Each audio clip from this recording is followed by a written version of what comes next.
I'm delighted to do this, to be with all of you today, to do this because I love chicken mole.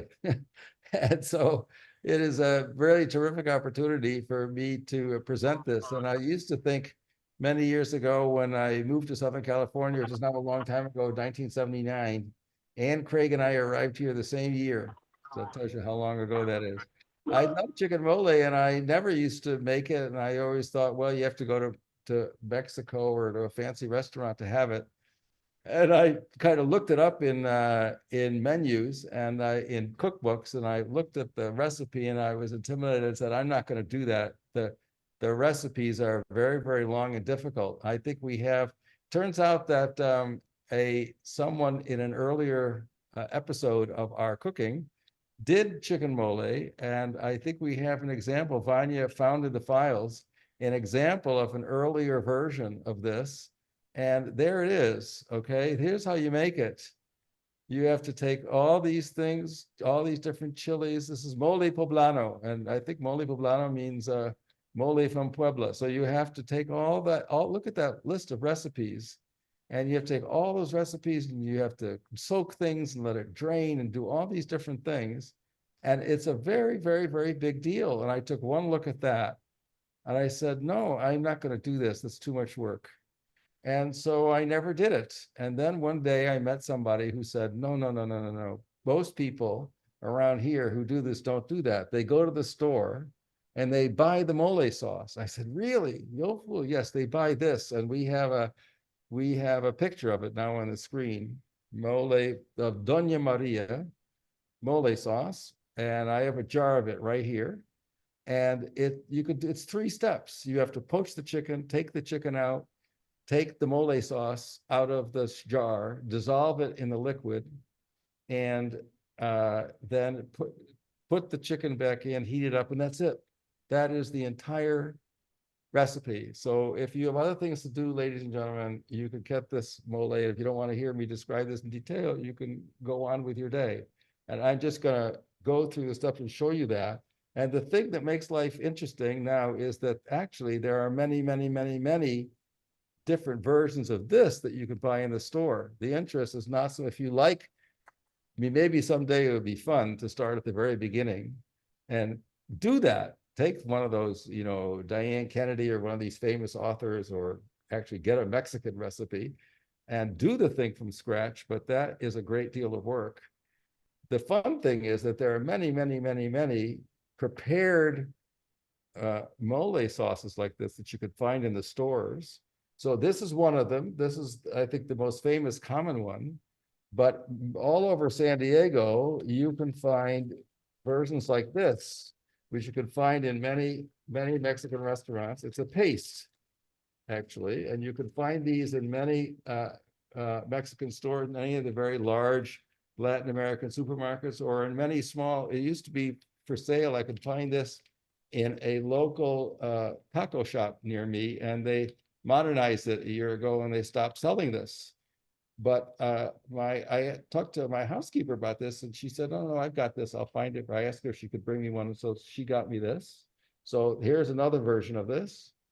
And then my wife was in Mexico recently and she brought me back another one from there. This one is interestingly different. I went to that taco shop and I noticed that they were still selling the one that no longer sells it like this, that they were selling mole sandwiches. So I said, well, you must have the mole sauce here. Would you sell me some? And they said, yes. And they did. And that's this. And what's interesting about this is it's in powdered form. This is a paste. And this is in a powder. So that's another way of preparing it. You could, for example, if you just wanted a sandwich, you could take this powder, dissolve it with some chicken stock or some water, and bingo, make yourself a sandwich or a sauce in 5 minutes. You could have something nice. That's what they're doing in this shop. So and if you go to Mexico or any other place, you go to a big market, they're selling 20 different varieties of different mole sauces with somewhat different tastes. And so there's a whole world. In the world of prepared mole sauces, there are lots of things to explore and have a good time. So I thought that what I would do is take you through the steps of of what you have to do to make this in the simplest possible way, if you would like to do it the simplest possible way. And that's what I do. And I discovered if I do this, I get people who really like it. And I like it, my family likes it, but if I find a lot of guests really enjoy this. So on the stove here, I've got a pot of a couple quarts of water, which I've been cooking for a little while with just some onion, carrots, and some salt.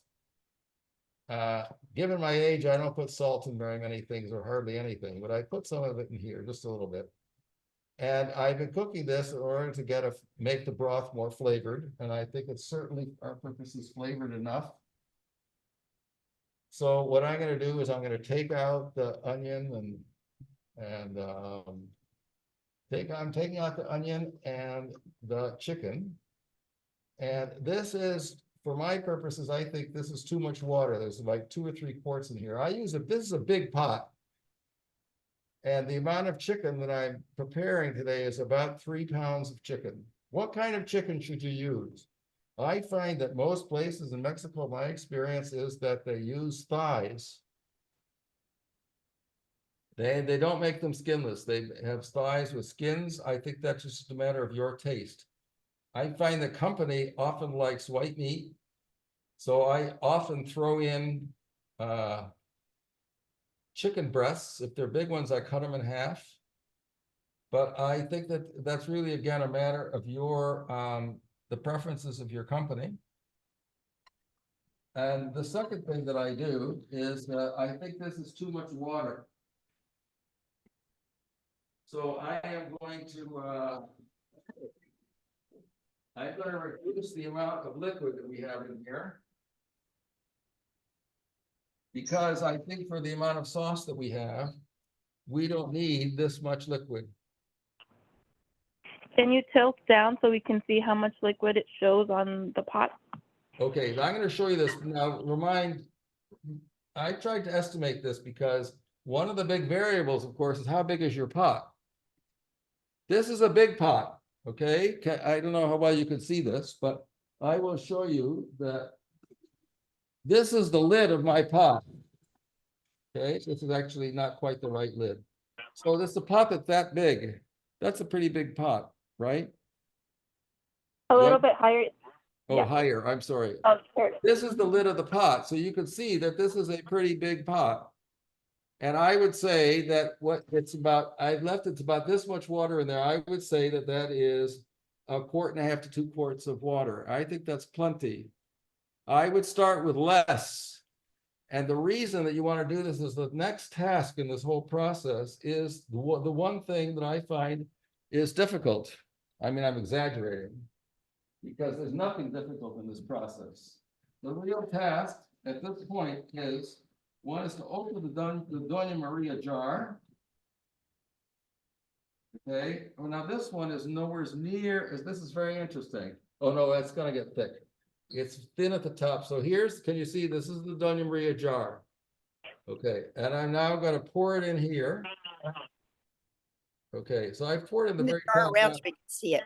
Okay. Yeah, can you lower your camera and go a little bit more? Just tilt the top of it. Yeah, like this? A little bit more. A little more this way? There, yeah, that's much better.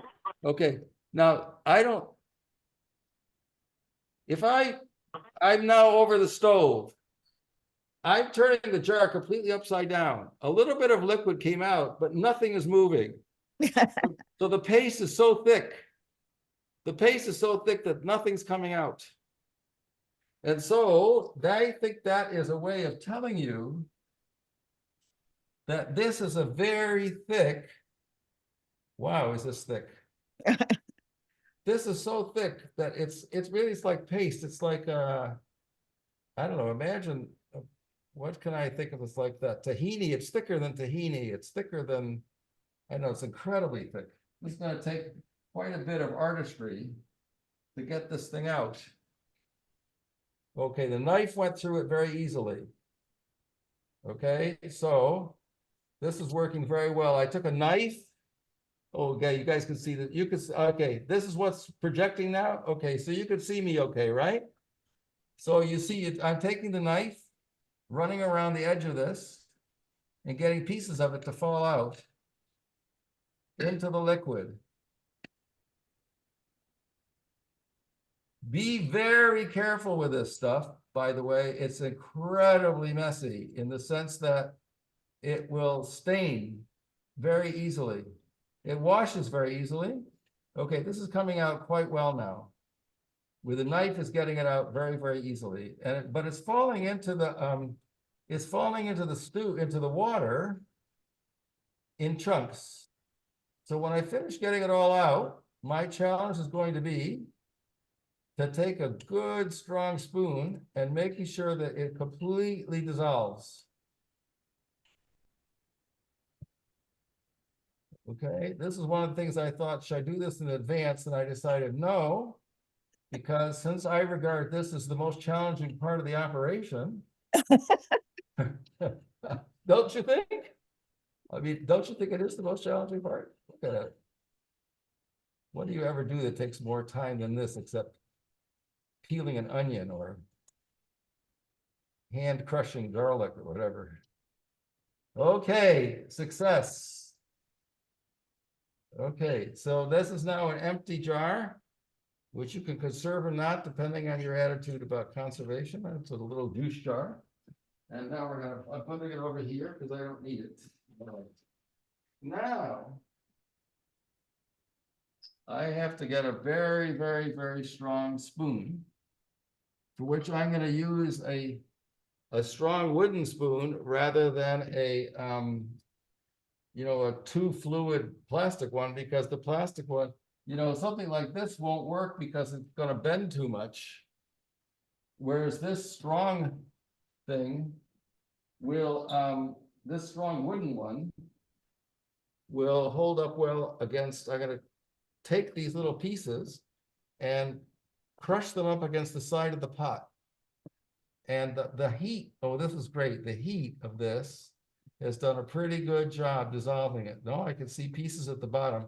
I can't lift this up and show you, but I can see pieces at the bottom of this pot, which are, okay, so I think, so what's happening, I would describe this, well, see, here's a piece. Here's a piece which did not dissolve. You see that? So I've got to go through this and keep stirring and brushing it to the end of the pot. I mean, it's not so, this is not, brain surgery, as I don't think, I hope we don't have too many surgeons here who will not be insulted by that comment. I didn't mean it as insulting. I meant it as if there's an undissolved piece, don't worry about it, because it will sooner or later dissolve, because you have more cooking to do here. Oh, I didn't do step. I missed a step. It's not going to matter. I missed a step. The step I was supposed to do before I did this was to poach the chicken in the water. I have the chicken right here. It's not going to make any difference. Here's the chicken. Here's my chicken pieces. Before I did this, I was supposed to have put the chicken in the water and cook it for 20 minutes. But that's not going to be a very big tragedy, because it'll simply poach in this. It'll just absorb the flavor even more. It'll just absorb the flavor even more. I'm not going to worry about it. I'm not going to stop the operation and throw it all over, start all over again, because it doesn't make any difference. It's going to be like a chicken's, no, it's not going to make any difference. But that is the operation. The operation is you cook some water, heat it up, flavor it. Then you take the chicken pieces and put them in the flavored water. You then take the chicken pieces out and leaving and conserving the extra flavored water until you've got that 1 or 2 quarts at the bottom, to which you then add this, and this is now thickening. I can feel it. It's still not a cookie syrup stage, and I can still feel pieces at the bottom, which are which are, I can still feel that there are thick pieces at the bottom. Not very many, but some. And it's much too thick to be able to see it. I can't see it. I can just feel them with this spoon. Peter, can I ask a quick question? Yes, please. Which pieces of chicken do you use? And how Okay. small or how So big are they? Because the cooking time depends on the size, no? Yes, let me If hold they them have up for bones you. or not. So I made this choice of thighs. I decided over doing this for many years that I like thighs. And I went to the store and I bought a 8-pack of thighs. I went to Sprouts and I bought an 8-pack of organic thighs with the skin on. And then the reason is I just found over the years that it produces the best flavor. I think it's the best flavor and consistency. There's something about the thighs. Most of the recipes I've read talk about thighs, get thighs, but I think it's entirely a matter of what you like. I find that I like white meat, and I like the white meat with the sauce with sauce, but it disintegrates. And also white meat, white meat. If you boil white meat, you get a slightly coarser consistency. Why I think white meat, either you roast it or bake it, but if you want white meat to be very mild, you practically don't ever let it reach the boiling point. And so I don't think it works so well. I like the flavor of white meat with the sauce a lot. And so therefore, I don't care as much, but I think that thighs work the best. Often I've seen it done in the Maria bottle. I think they have legs as well. I just bought thighs, but like everything in cooking, it's a matter of choice. Whatever you like. And so that's what was my decision.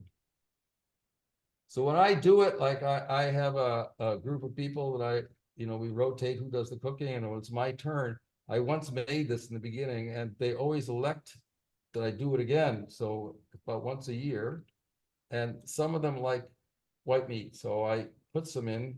But when I take the thighs, I cut the breast meat, I cut it in half, because the big ones often people don't eat, and sometimes I get them skinless.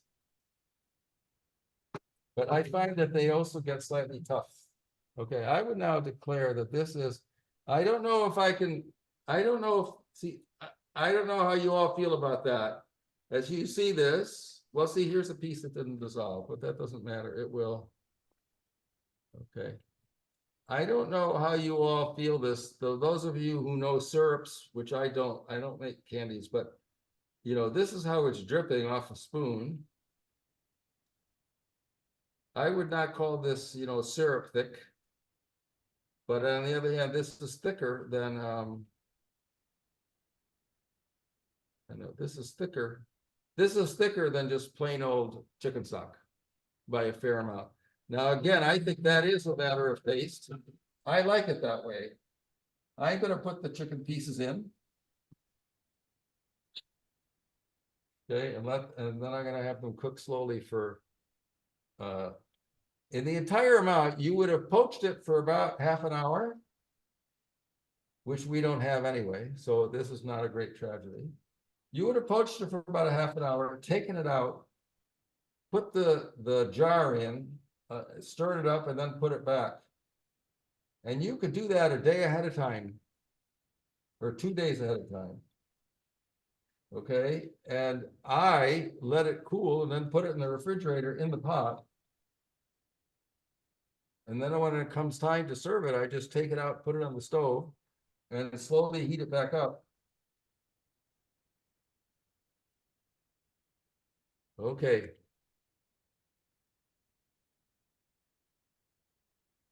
All right, so this is plenty. This is actually plenty of, okay, this pot is, now how could I show you? I can't really lift this up very easily. Can I? Can you see inside there? Yes. Okay, and let me stir it a little, so you see the pieces are floating in there. It Can you could take, angle it? if I had more chicken, I could put some more in there. I did that to show you my feeling that it does not need more liquid.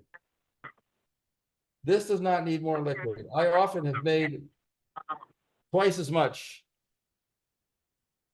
I've often made twice as much as this. I've made 12 pieces. I've had 10 people to dinner and made this dish. And I would say that I could have had, there are 6 pieces in here, 8 pieces in here. I could have had 4 more pieces in here without having to add more liquid. But So what sides would you pair this with, Peter?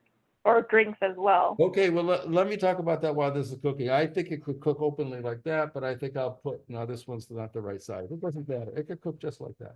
Okay, so I think in a dish like this, I serve it with rice. And what rice do you use? Well, I think again, it's entirely a matter of taste. I think it looks best with a white long grain rice.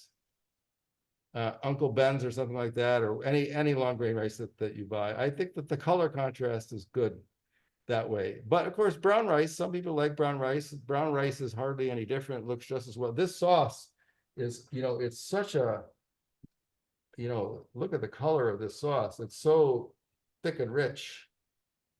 It's got chocolate in there. So it's going to overwhelm the color of any rice that you serve it with. As you know, there are red rices and black rices and all those. My feeling is that those are very wonderful flavors, and but that flavor will be overwhelmed by the power of this sauce. This sauce has a kick to it. I'm one of the things that kind of amazes me is how much people like it, because I find that many people don't like things that are so strongly flavored. And I don't ever get resistance. People never complain, oh, I never see people stop and push it away or anything like that. They eat the whole thing. But I think it definitely needs rice. Now then, what happens next? Some people like to serve it with, Celia, my wife, she likes to serve it with small corn-based tortillas, and she'll heat them up in the microwave and then put them in a basket with a warm towel or a warm napkin around it, and serve it that way, so that you can make at your plate a your own little tortilla. I find that people are very inconsistent. If you do that, some of them like it, some of them love it that way, and some people don't do it that way. The last time I did it like that, I put the tortillas out, and maybe only 4 people out of 10 did it that way. Again, that's a matter of taste. So definitely rice for sure, and tortillas, it's a matter of choice. Bread, I don't think you need bread. Got a lot of rice here, but I don't think you need bread. I have a couple of people who love guacamole. So if they, I don't know, I had guacamole as an appetizer, and then just put the bowl of guacamole on the table for dinner, and it was gone by the time supper was over. The guacamole got eaten up. Other sides that I would serve with this is something green, fresh, bright, as a contrast. So green beans work very well. I like simple green beans that you just, I'm a snob, so I like haricot vert. But that means you have to nip the stems off. But if I get green beans, I'm always very snobby and careful to make sure that you don't let them cook too much. You leave them very green. When they're still green, only cook them the minute they start to move away from al dente. Make sure that they're just beginning to be soft, leaving them very bright green, and not turning color too much. And I feel the same way. If a little bit less work than green beans is broccoli crowns, which work very well. And I don't butter them or anything. I don't put almonds, butter. Oh, I just serve those things, either green beans or broccoli crowns. Again, steamed or boiled, but make sure that you don't let them cook too long. Make sure that they stay very bright green color. And don't let them go too far. Don't let them go till they start turning color. If anything, take them off the stove and sprinkle cold water over them so they stop cooking before you serve. And by the way, serving is, well, let me finish the side. And also a bright green salad works very well. So you see the idea of something green and bright and contrasting because this is a very strong dish and it's not worth making something fancy as a vegetable or a side because this will overwhelm it. And then you'll have to think about what plates to put it on. You know, the sauce is so strong, what plates are you going to put it on? And what do people drink? Well, I myself like beer with this, but many people prefer wine. I mean, to me, this is again so strong that it overwhelms even wine. But there are good wines that work with this. You know, a red wine will work for a white wine. Again, it's entirely a matter of preference, what you think people like or what you like. You know, a Malbec will work, a good strong Malbec will work, anything will work well with this that you like. You know, a very light wine or a light red wine, I just think this is a little too strong for that. How about dessert? Well, you could, again, how much work do you want to do? You know, flan is a very classic. You could make it if you want to. There are some wonderful things you can buy. Trader Joe's sells a frozen little, I'd say little cakes, like not cakes or squares, lemon squares. They sell that are delicious, or little flan type squares you can buy in Trader Joe's. They're really excellent for this. You could make, I put on the menu someplace, you could make baked apples are very easy and they work very well. And you could make them a day ahead of time or even the same day earlier and serve them room temperature or very lightly warm. And that's a very easy thing to do. As you know, you core the apple, but make sure you don't go all the way through so that the bottom of the apple stays coherent. And then you put jam. I've seen it in different ways, either sugar. I like it with jam. You put jam, any kind of jam that you like. I like berry jam for this. You put berry jam in there. If you feel like sprinkling some sugar in the core, that's okay. You could sprinkle a little honey on top. You put it in a baking pan, in a rectangular, maybe glass baking pan, and you put a little water in the bottom so that it has water to steam in, and maybe sprinkle a little honey over it, and then bake it for 45 minutes. I would bake it for as long as, if you stick a fork or a knife in it, it goes through. And what kind of apples is a very interesting question. I like hard, crisp apples for this. I like hard, crisp apples for anything, for eating, but also for baking. But again, like everything in cooking, that's what you like. It depends on what you like, depends on what your preference is. But that, again, my feeling something like this is you want a simple dessert. Another extremely simple dessert is just berries. Just big bowl of berries. That would work extremely well. And so does, you know, store-bought whipping cream, which I think is a very acceptable thing to do. What do you call that stuff? You always have that. Yeah, you know, store-bought whipping cream. This kind of stuff. Very acceptable. And you serve that, you serve that on top of the baked apples or on the berries, and there's a nice, very simple dessert.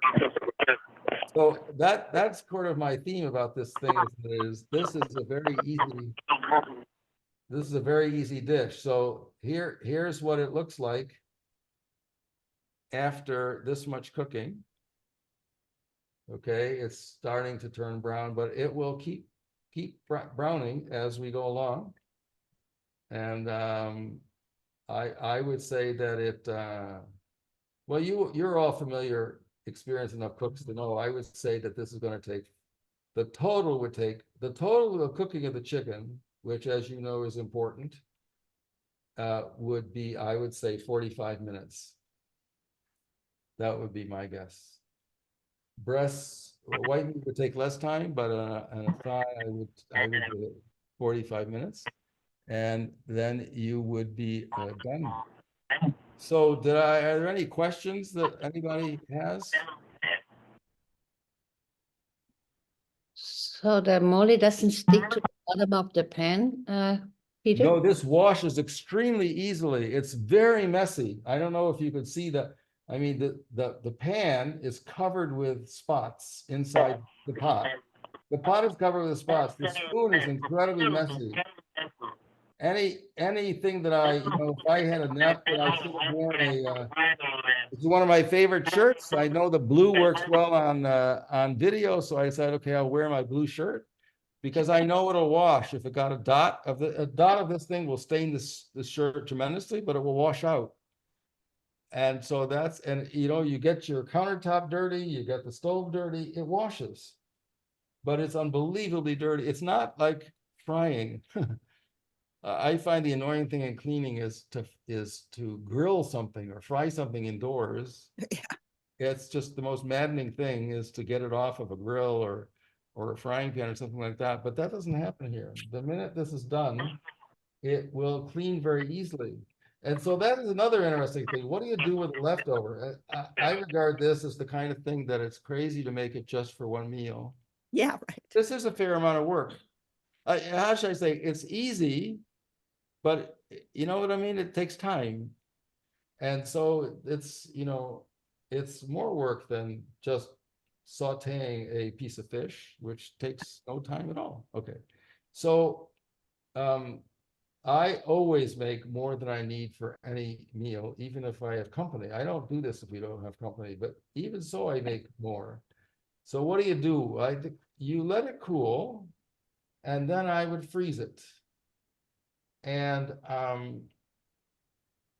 how you freeze it, of course, is a matter of the way you like freezing things. But I freeze it in big Ziploc gallon bags, and I put in pieces and add liquid.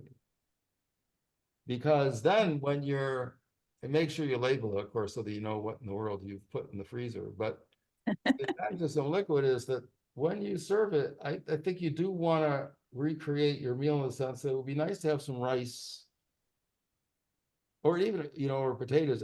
And then if you still have too much liquid, you can freeze just the cooked liquid, because that is a delicious thing to pour on top of, whatever you have, rice, potatoes, pasta, leftover chicken or fish or meats, anything.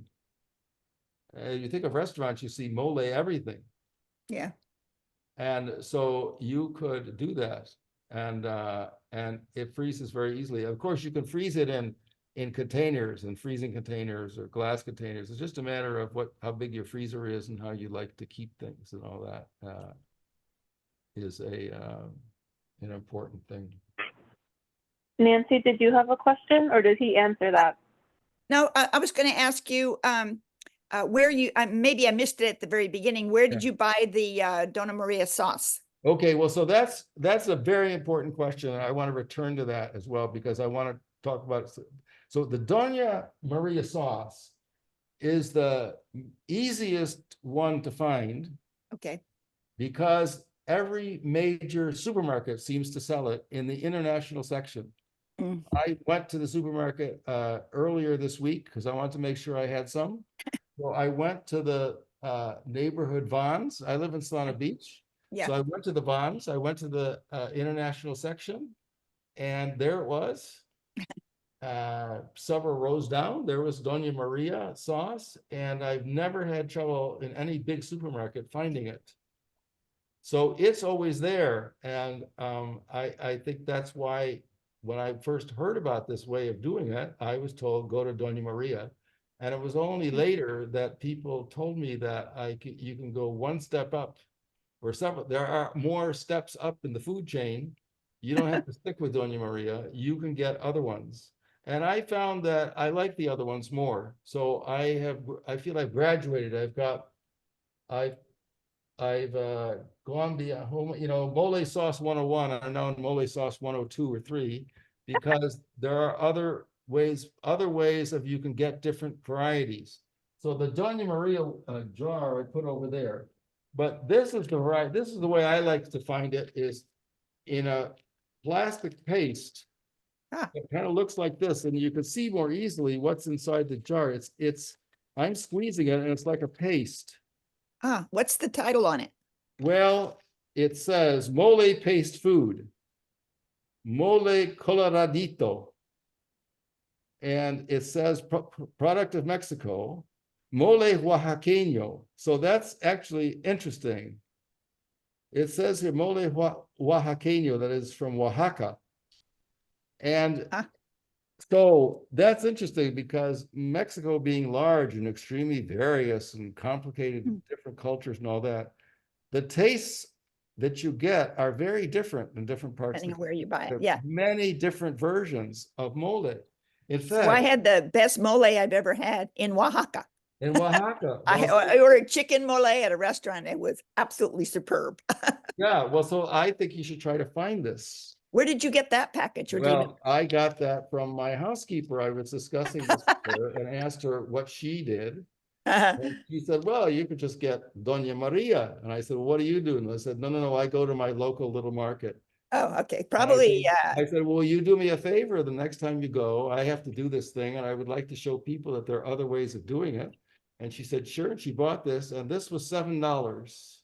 Yeah, it's easy. And Doña Maria is about 5 or 6.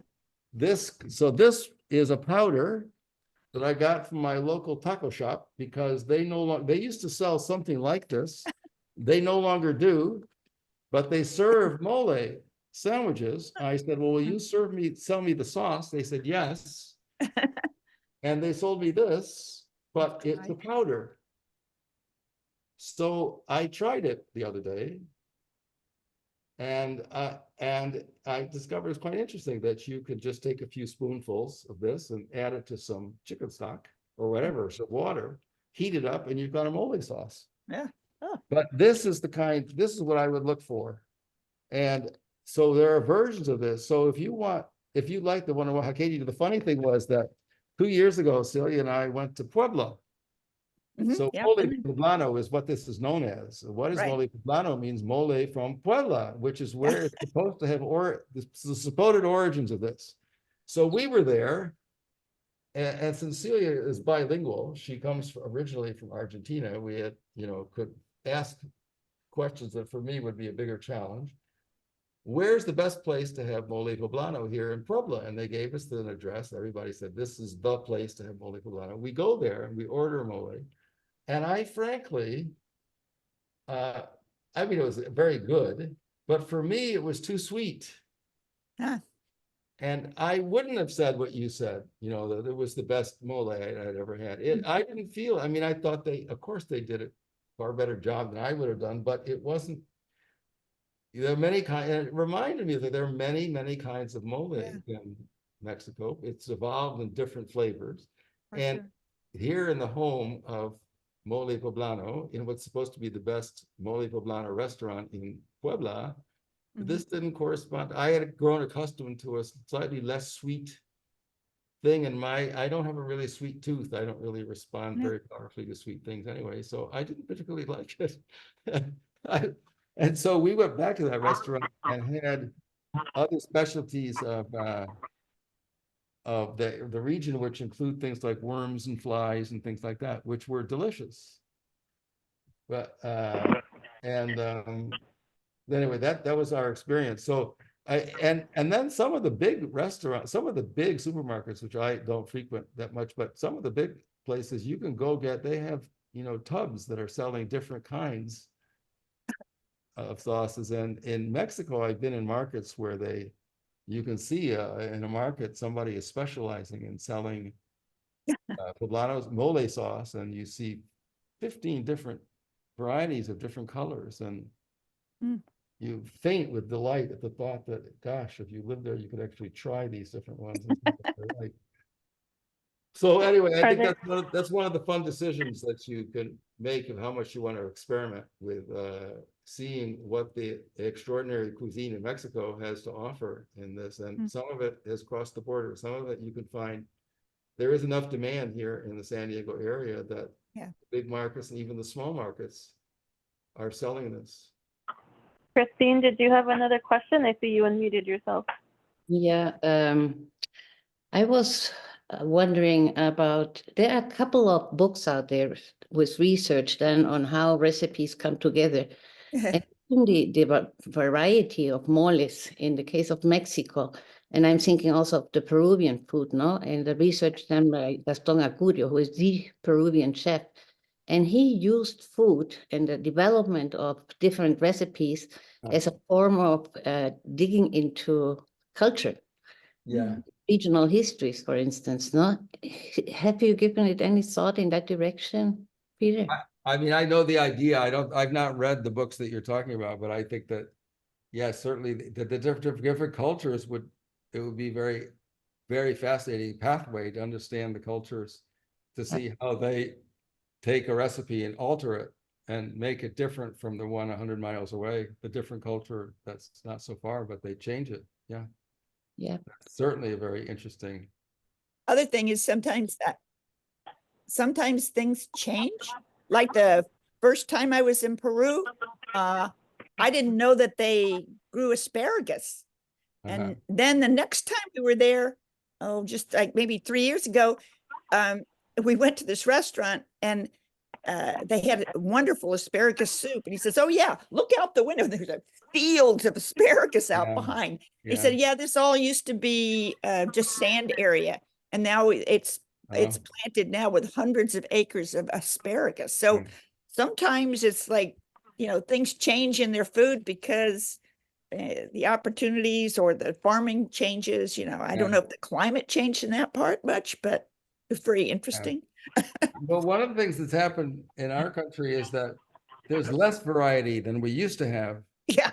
because in order to market things, they get standardized and they make them the same because it's easier to market them. So, I mean, you've all noticed that colored potatoes are different colors that you can find in the markets now. Purple ones, blue ones, red ones, yellow ones. The potatoes were like that. In Peru, there are hundreds of kinds. There were hundreds of kinds of potatoes, and then that disappeared from the markets because it was too hard to sell varieties of potatoes. People wanted a standardized one. So it's a lot of fun. Yeah. So. Yeah, Maureen in the comments says that she saw a mole section in the LA Grand Central Market with many types being offered. There so you go. Yeah, they are really everywhere. Yeah, wouldn't that be? Boy, if I heard that there was a farmer's market doing that here, I would love to know about that. So if somebody finds that out, or if somebody finds a big market that's doing that, I'm sure there is. I just haven't researched it well enough. I'm sure that one of the big markets in San Diego is selling different kinds. But I think that's an important insight, this thing that's Oaxaqueña, and I know that other packages have different labels of it. It is worth exploring what they are, because they do taste differently. They are not the same. Yeah. I haven't had Donna Maria in a long time, so I'm very curious how this tastes compared to the ones I'm used to eating, the ones that come from comes from packages that look like this. But the local market that was selling them wasn't selling the Oaxaqueña. So I'm very curious what the Oaxaqueña one tastes like. That would be very interesting to find out. I can't resist the temptation, since we're getting closer to the end, and I cannot resist the opportunity to plug a recent book that I published, which has nothing to do with it. I just want to show that this is very far from my cultural origins. Mole Poblano. I just published this book, which is a history of my family and its origins, because my family are immigrants. My parents arrived in America in 1940. And so this is the story. The family story begins in Russia, and some of them escaped Stalin, some of them did not. Some of them escaped Hitler, and some of them did not. They fled Stalin. They flee Russia. They go to Germany. The Nazis arrive. They flee that. They go to France. The Nazis arrive there. They come to America, and this is the story. And the cover is from an embroidery made by my grandmother in a Soviet prison camp, of which the original is hanging here in my living room. And this is taken from that embroidery. I asked the publisher I took a picture of it and I asked them to adapt it, and I have it hanging over there. So I cannot resist. Wow. As a professor, retired professor, I cannot resist the opportunity to plug this book, which just got published. Looks interesting. There it is. Congratulations, Peter. Great. Thank you. Great. So now we can go back and we can look at the progress of our mole and see how it's done after 25 minutes. Let's see. If you can tilt afterward the camera to look into That's the what it pot looks as like. well. So I would say it's still a light brown. If it cooks a little more, and I would say my judgment is that there's too much liquid in here for this amount of sauce. That's Peter Gourevitch's with my. A little lower. Can you see this? Back a lot more, a little lower. But back. Oh, the back. Yeah, there you go. Do you see that? Yes. But it'll cook down if you I don't leave have it. an won't it answer for cook? that. Is there something else I can help with? Oh, no, that's Siri. Go away, Siri. Don't talk to us. I'm not interested in Siri. Could you all see that or not? Yes, Yes. that was good. Hello, everybody there? Yeah. Did I cut anybody I'm off? not sure I understand. No, thanks, Siri. Go away. Yeah, so I thank you so much, Peter. That looks wonderful. We're jealous we can't go and join you for the meal.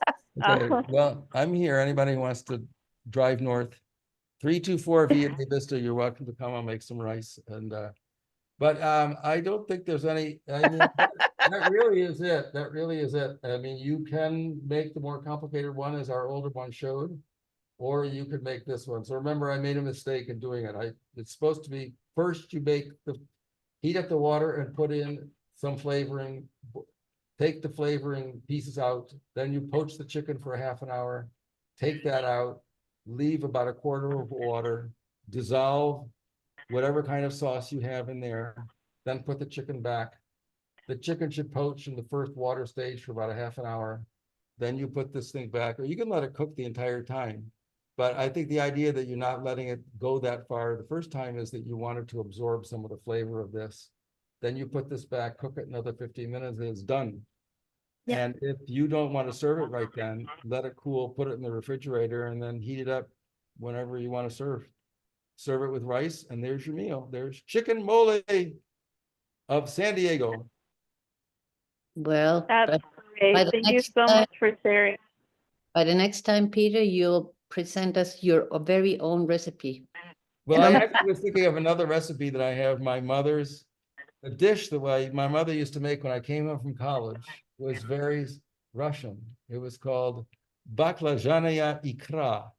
And baklajanya ikra is Russian for eggplant caviar. Ooh, sounds And good. I bet you many of you have had it without realizing it, because it is like baba ganoush without tahini. It's essentially eggplant that you bake till it's completely collapsed. And then you take out the insides and chop it up with a knife and fork. Don't grind it in the grinder, because then it's too smooth. And you mix it with a little tiny bit of onion, a little oil and vinegar, and salt and pepper. That's the purest way to make it. That's how my mother made it. And I think it's delicious. So don't, whereas baklajana ikra is the same thing, but you add tahini to it. That makes it Middle Eastern. And this version is Southern Russia. Whereas in Northern Russia, And we will, so I'm gonna reach out to you next year for that, Peter, now doesn't that you take a- brought that up. that doesn't take a whole hour though, Vanya. That takes We can pair it with something else. we can find something else. I will not make pierogi. That I won't do. I don't know how to do that anyway. Okay, well, thank you so much for this. I think Thank you. everyone learned a lot.